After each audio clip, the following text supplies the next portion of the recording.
Bangun. Assalamualaikum cikgu. Waalaikumsalam warahmatullahi wabarakatuh. Jadi baiklah, sebelum kita mulakan kelas kita pada hari ini, cikgu nak awak semua bersihkan kelas terlebih dahulu. Baik cikgu. Wah, banyaknya sampah cikgu. Aduh, apa baik sampah ni. Kemah dulu ya cikgu. Sini. Dah cikgu. Baik. Okey ni. Dah siap ni. Okey baiklah. Sebelum kita mulakan kelas, jom kita tengok dulu.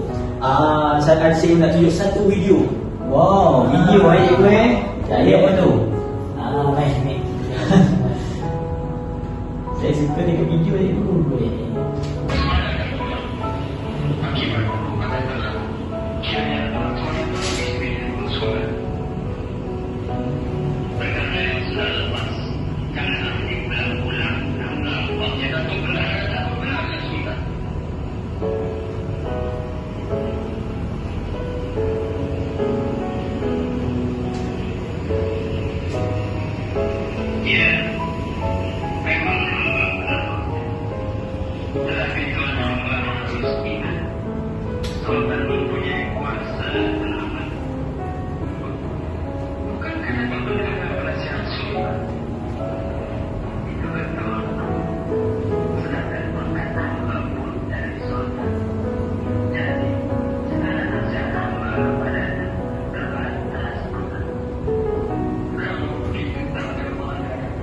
Baiklah.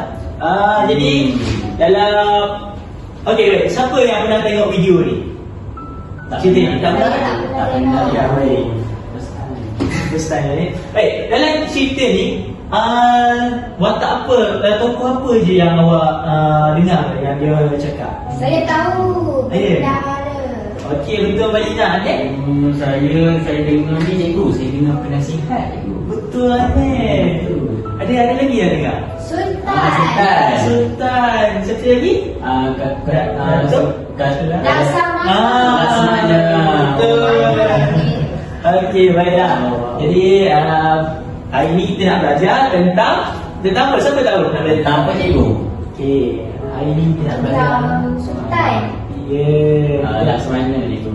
Betul. Kita nak belajar tentang masing-masing tokoh tu dan peranan dan tanggungjawab mereka dalam zaman Kesultanan Melayu Melaka.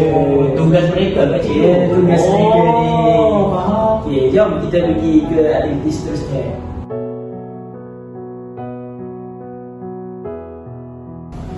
Okey, baiklah. Baik.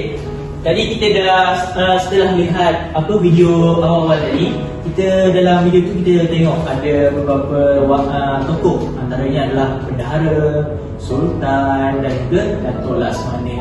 Baik. Sekarang ni cikgu nak terangkan dengan lebih lanjut mengenai peranan masing-masing tokoh tersebut. Baiklah, sebelum kita pergi kepada lebih lanjut, pertama sekali dalam struktur sosial masyarakat zaman dahulu yang paling tinggi sekali kita ada Sultan. Sultan ni dia merupakan ketua Ketua kerajaan. Ya, betul lah ni. Lepas tu yang kedua kita ada pembesar. Pembesar ni peranan dia adalah untuk membantu Sultan. Okey. Dua golongan ni merupakan golongan pemerintah. Kiranya mereka ni adalah golongan yang memerintah, golongan yang di bawahnya. Baik. Seterusnya kita pergi kepada golongan yang diperintah. Dalam golongan yang diperintah ni kita ada 3 tahap, iaitu kita tahap yang pertama adalah rakyat dan tahap yang kedua adalah hamba. Baiklah. Rakyat ni adalah merupakan penduduk setia. Dalam penduduk setia ni dia ada pelbagai pekerjaan. Contoh antaranya adalah buruh nelayan dan juga petani. Baik. Selanjutnya yang paling bawah sekali dalam struktur sosial masyarakat zaman Kesultanan Melayu Melaka kita ada hamba. Baiklah. Sekarang ni kita cikgu akan bagi awak bertiga kad imbas kembali. Imbas kembali. Nah, silakan. Terima kasih cikgu. Kenapa boleh cikgu? Tak cukup ni. Okey, cikgu bagi masa awak semua 2 minit untuk awak baca dan faham mengenai peranan tu.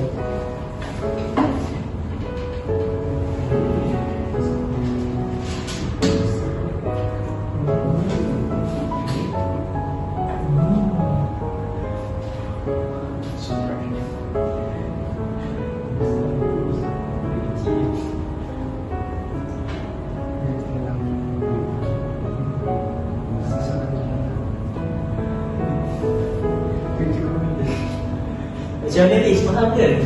Boleh baca. Menarik ya cikgu. Mana wali? Apa buat cikgu? Wish, kawan cikgu. Ustaz pun. Ya ke? Rajin dia.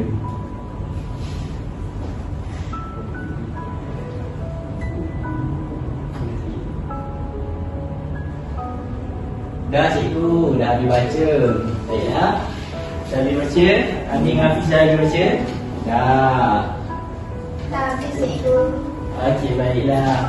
Jadi, disebabkan awak semua dah baca tu kat imbasan teori yang cikgu bagi tadi, cikgu nak pilih antara kamu untuk terangkan mengenai peranan tokoh tersebut. Baiklah. Pertama sekali cikgu akan pilih Madinah. Okey. Hari cikgu. Madinah, cikgu nak tanya awak, apa peranan rakyat ni dalam kerajaan Kesultanan Melayu Melaka? Peranan tak? Silap soalan, maaf. Maksudnya, apa peranan Sultan dalam kerajaan Kesultanan Melayu Melaka?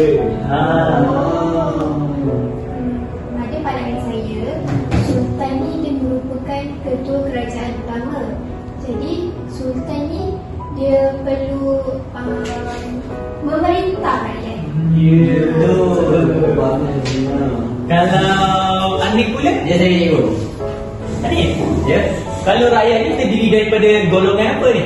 Rakyat ni terdiri daripada golongan perintah cikgu. Ya, contohnya ni? Contoh pekerjaan rakyat ni? Okey, contohnya macam cikgu katakan tadi, buruh, nelayan dan juga petani cikgu. Betul ni. Lakukan cikgu. Ya, betul. Saya tahu tu dah cikgu. Okay, baiklah. Hafiz pula. Cikgu nak tanya. Kita dah tahu struktur Kesultanan Melayu Melaka daripada Sultan sampailah hamba. Jadi cikgu nak tanya kamu, apakah yang kamu rasa kenapa kita perlu hargai sumbangan mereka dalam dalam kehidupan seharian kita? Saya rasa cikgu kita kena hargai sebab kalau tak ada golongan-golongan ini sudah pasti sesebuah kerajaan itu tak dapat berfungsi. Betul. Sekarang ni cikgu nak bagi kamu lembaran kerja. Lembaran kerja. Ambillah masa kamu untuk buat lembaran kerja ni. Wah, terima kasih cikgu. Apa ya?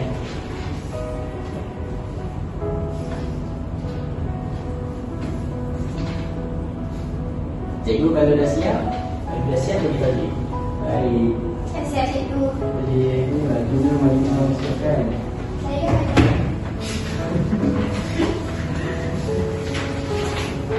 Dah siap cikgu. Anik pun dah siap. Yeay. Okey. Baiklah. Jadi kita tengok jadi kamu semua dah tahu mengenai peranan masing-masing tokoh dan juga tokoh dalam Kesultanan Melayu Melaka. Jadi cikgu akan bagikan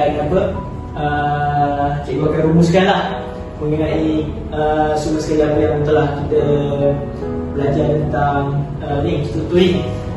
Baik, jadi untuk rumusannya, semua golongan ni dia saling berkait antara satu sama lain. Jadi masing-masing dia memainkan peranan masing-masing untuk menyokong struktur masyarakat pada zaman tersebutlah. Macam Hafiz kata tadi, kita perlu hargai sebab apa? Sebab masing-masing ada tanggungjawab masing-masing dalam struktur sosial itu. Jadi kita pergi kepada aktiviti selanjutnya lah.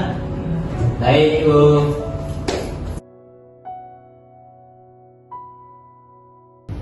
Okey, seronok tak? Ya. Seronok.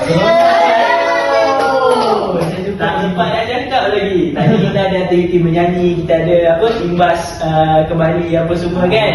Jadi sekarang ni kita nak tutup lah sesi pembelajaran kita. Jadi sebelum kita tutup sesi pembelajaran kita ni, cikgu nak tanya awak semua, apa yang awak faham tentang yang cikgu ajar awak semua? Saya cikgu. Saya Saya rasa tadi kita dah belajar tentang peranan-peranan sultan ya cikgu. Ya. Adik? Ya, saya cikgu. Tadi saya belajar banyak benda cikgu. Ya, banyak benda. Antaranya peranan tugas sultan, bendahara, Ya. dan sebagainya. Ya, betul. Kalau Malina boleh? Kalau saya dapat tahu kenapa kita kena tahu tugas-tugas peranan sultan, bendahara, laksamana, iaitu untuk memastikan negara kita ni harmoni. Ya, let's go. Jadi untuk tu cikgu ada orang kata apa? Cikgu nak saudara. Awak semua tulis apa yang awak faham tentang pembelajaran hari ini. Lepas tu nanti awak semua akan letakkan dekat dalam kotak seperti sudah ni lah. Untuk cikgu. Sudah untuk cikgu. Betul tak? Ya. Okey. Dah habis satu. Habis satu. Satu lagi mari dah Terima satu. kasih, cikgu. Okey. Awak tulis apa yang awak faham tau ni? Baik cikgu. Baik, cikgu. Pada minggu ini, hari ini, saya Kita kena menghadai toko supaya Cikgu dah siap. Terima kasih. Cikgu nak saya baca ke? Boleh juga. Okey. Silakan Dewi. Saya baca tau. Apa yang saya belajar minggu ni, saya belajar tentang peranan sultan. Sultan merupakan ketua negeri. Tanpa sultan, negeri tak ada ketua. Yeay. Okey, adik sebelum masukkan tolong baca dulu. saya mula cikgu. Okey, hari ini saya belajar peranan sultan, bendahara dan laksamana cikgu. Setiap tugas mereka ni sangat penting untuk pastikan sebuah negara tu aman, harmoni dan sejahtera. Gitu cikgu. Betul. Mana adik? Masukkan ni. Okey, silakan adik. Kalau Marina boleh? saya apa yang saya belajar hari ini, peranan bendahara ni sangat penting untuk jadi penasihat sultan. Yeay. Jadi itu saja untuk sesi pembelajaran kita pada hari ini. Nanti cikgu akan berikan awak semua lembaran kerja untuk awak semua buat di rumah nanti. Baik cikgu. Saya masuk ke lembaran kerja. Okey, bangun. Terima kasih cikgu. Terima kasih cikgu. Okey, sama-sama. Okey, habis.